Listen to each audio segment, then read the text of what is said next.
Thank you. Is this the final piece of the puzzle? Nearly. Of you controlling things from root to tip. Nearly. Yeah, you're talking manufacturer, production, distribution.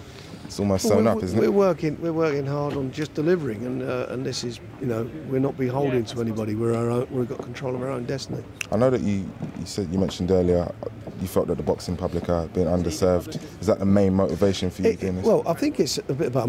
Sky. I want to get it straight. Sky Sports have done a brilliant job and still do a brilliant job for boxing, but the other channels haven't really have done boxing a disservice. Recently, you got Channel 5 in, got a couple of good numbers for the Tyson Fury shows, and you've also had Prime Time doing some pay-per-views, 15 quid a pop to watch some of the best fights in America. We felt there's a niche market there. We feel that there's a real solid boxing audience, people who want to see fights, and that's how this sort of came about. And I think now boxing will be well served. I mean, we've got some cracking shows. We've done some deals with some of the best promoters in the world. We've done deals with Golden Boy, with Sauerland Promotions, other American promoters that we're announcing next week. So it's going to be quite an interesting and I think a really good time for a punter if you like boxing. You mentioned other promoters. Is there room for other UK-based promoters as well? Well, my sons have promoted. They've got their own little thing going, Queensbury, so they're having their shows on. Yeah, of course, the fights are there. It's a channel that's there to serve the British public and give them the best of what they can. Do you expect other promoters to follow suit? You've always led the way. We will see. We'll see what happens. We'll see what happens. Is there room in the market, or have you stolen a march on them, really? Well, I've stolen a march because I've gone and committed myself. I mean, this is a big risk for me as well, and that's something I've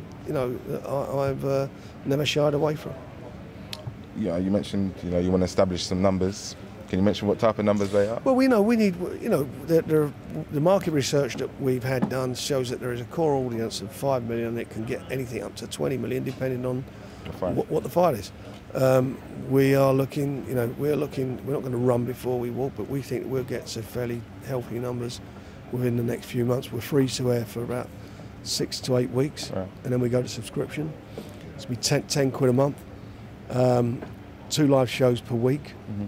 That's 8 live shows a month, plus the magazine program, the archive material, news programs. From a promotion point of view, that's £1.25 per promotion. It's cheaper than a pint of beer. Before you mentioned it in the press conference, I knew it wasn't your idea, the mixed martial arts.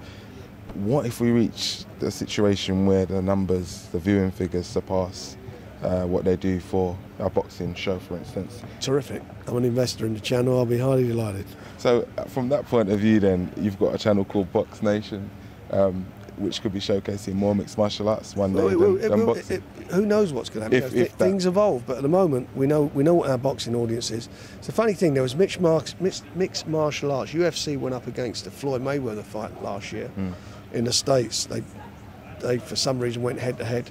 Mayweather, I think, was about 1.2 million buys. Mixed martial arts, UFC done 200,000. Wow.